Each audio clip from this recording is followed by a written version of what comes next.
कृषि सुधार कानूनों पर छत्तीसगढ़ भाजपा ने डैमेज कंट्रोल की कवायद शुरू कर दी है। इसके तहत पार्टी ने किसानों के मुद्दे को लेकर किसान महापंचायत का आयोजन किया है। भाजपा नेता प्रदेश भर में धान खरीद केंद्रों में जाकर किसान पंचायत लगाएंगे। आपको बता दें, कवर्धा में गांधी मैदान में किसान पंचायत का आयोजन किया गया। इस कार्यक्रम में भारतीय जनता पार्टी के राष्ट्रीय उपाध्यक्ष और पूर्व मुख्यमंत्री डॉक्टर रमन सिंह, विधानसभा में नेता प्रतिपक्ष धर्मलाल कौशिक सहित प्रदेश के कई दिग्गज नेता शामिल हुए। वहीं भारी संख्या में किसान भी शामिल हुए। भाजपा का कहना है, कृषि कानूनों को लेकर भ्रम फैलाया जा रहा है, जानबूझकर लोगों को उकसाया गया है। प्रदेश में भाजपा ने कृषि सुधार कानूनों के फायदे को बताया और इसे लेकर फैलाए गए भ्रम को दूर करने की कोशिश की। वहीं बीजेपी ने भूपेश सरकार के 2 साल को शून्य बताया। घोषणा पत्र के पन्ने पलटा के देखो भाई, 2 साल का बोनस कहाँ गया? 2 साल की बोनस के लिए बात की थी, शराबबंदी की बात कही थी, युवकों को 2,500 रुपये बेरोजगारी भत्ता देने की बात कही थी। ये सारे विषयों के साथ साथ क्या 2500 रुपया देने के लिए 1.5 साल इंतजार करेगा किसान?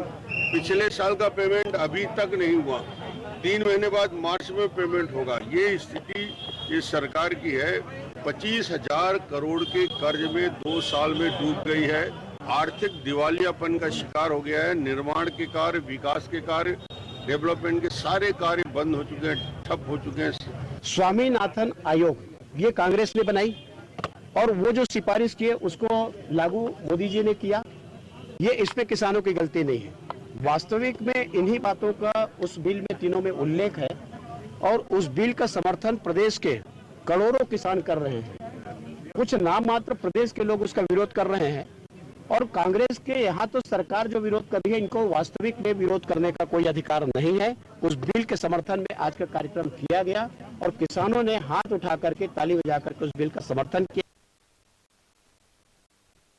गुप्ता संवाददाता संजू, कृषि कानून को लेकर पूरे देश में एक अलग स्थिति देखने को मिल रही है, तो वहीं छत्तीसगढ़ में भूपेश बघेल सरकार कानून का विरोध करती दिखाई दे रही है, नए कानून की बात कह रही है। लेकिन ऐसे में बीजेपी को लेकर बात की जाए तो केंद्रीय कृषि कानून को लेकर किसानों से बात करती दिखाई दे रही है और जितने भ्रम है उनके ऊपर जो है भ्रमों को हटाने की कोशिश की जा रही है, भ्रम को साफ करने की कोशिश की जा रही है। तो क्या कुछ तस्वीर आज देखने को मिली इस पूरे मामले को लेकर?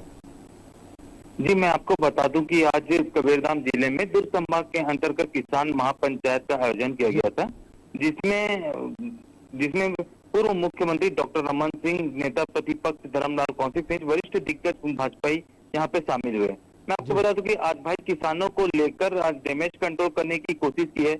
वहीं दूसरी ओर पूर्व मुख्यमंत्री डॉक्टर रमन सिंह के द्वारा भूपेश सरकार के 2 साल जो बेमिसाल के जो नारा के साथ अपने 2 साल की कार्य को बताया जा रहा है, उसको शून्य बताया है। उन्होंने कहा है कि भूपेश सरकार के कार्यकाल में जहां किसान अपने पिछले साल के धान के बोनस को लेकर आज तक उनका भुगतान नहीं हुआ है, उस किसान के बारे में वो क्या कह सकते हैं।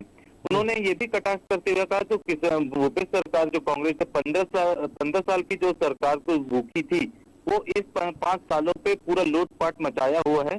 साथ ही साथ उन्होंने ये भी कहा कि जो भूपेश सरकार है, शराबबंदी को लेकर, धान खरीदी को लेकर, टोकन को लेकर अनेक समस्याओं को सामने लाया। उन्होंने कहा कि जो केंद्र सरकार ने कृषि बिल को जो लेकर आई है, उससे कांग्रेस जो है भ्रम उत्पन्न कर रही है, जबकि कांग्रेस ने खुद ही अपने 2019 के वचन पत्र में इस बात को कहा था। स्वामीनाथन के आयोग के द्वारा जो किसानों ने रिपोर्ट बनाई है, उसी रिपोर्ट को आज केंद्र सरकार ने लागू किया गया है। तो कांग्रेस की सरकार जो है किस मुंह से किसान का विरोध कर रही है। उन्होंने ये भी कहा कि जो आज कांग्रेस ने यहाँ पे जो किसानों को कंधे पर जो लेकर बंदूक चलाया जा रहा है, किसानों को आगे करके वो ये सोचते कि 2024 के चुनाव पे जो भाजपा है उसे हम उसकी सरकार गिरा सकते हैं, लेकिन उनका ये भ्रम है। मैं आपको ये भी बता दूं कि नेता प्रतिपक्ष ने भी यही कहा है कि जिस तरह से भाजपा सरकार कांग्रेस की सरकार में गोधन न्याय योजना है, नरवा गरवा बाड़ी, उसी तरह उसमें गोबर घोटाला हुआ है। जिस तरह से बिहार में लालू ने चारा घोटाला किया है, उसी तरह से छत्तीसगढ़ में भूपेश सरकार ने गोबर घोटाला किया हुआ है। जी, बिल्कुल संजू, लेकिन जिस तरह से केंद्रीय कृषि कानून को लेकर बात करें तो विपक्षी दल इसका विरोध करते दिखाई दे रहे हैं, किसानों के समर्थन में साथ खड़े होने की बात भी कह रहे हैं। लेकिन इसके उलट अगर देखा जाए तो भारतीय जनता पार्टी के दिग्गज नेता अलग अलग जगहों पर जा रहे हैं और अलग अलग राज्यों में जो है जिस तरह से बड़े अभियान चलने की बात कहते नजर आ रहे हैं। किसानों में जो भ्रम है कानून को लेकर वह दूर करने की बात कर रहा है। मध्य प्रदेश में भी खेत पर चर्चा जैसा अभियान चलता दिखाई दे रहा है और छत्तीसगढ़ में अब किसान महापंचायत बीजेपी करती दिखाई दे रही है। तो ऐसे में अन्नदाता का क्या रुख देखने को मिल रहा है? जी, मैं आपको बता दूं कि जो अन्नदाता है, किसान है, वास्तविक स्थिति से अभी काफी कोसों दूर हैं। उन्हें ये भी नहीं पता कि जो किसान है, जो केंद्र सरकार ने जो बिल लाया है वो क्या है और जो नेता हैं, जो लोग उन तक पहुंचा रहे हैं वो बात क्या है। अभी तक जो किसान है सिर्फ अपने किसानी तक ही सीमित है। उनको तो ये भी नहीं पता कि उनको क्या इस स्वामीनाथन आयोग क्या है और जो केंद्र का बिल आ गया वो क्या है, इसके बारे में किसी तरह से कोई जानकारी नहीं है। बिल्कुल, यहाँ तक की राजनीतिक पार्टियां हैं वो किसानों को लेकर चाहे विपक्ष में हो चाहे सत्ता पक्ष में हो, हमेशा किसानों को लेकर अपनी राजनीतिक चमकाने का काम ये राजनीतिक पार्टियां हमेशा से करती आई है। बिल्कुल, सियासत भले ही होती रही हो, लेकिन छत्तीसगढ़ सरकार भी केंद्रीय कानूनों का विरोध करे और नया कानून लाने की बात प्रदेश में कहती दिखाई दे रही है। ऐसे में किसान महापंचायत में उसको लेकर कोई तस्वीर सामने आई क्या?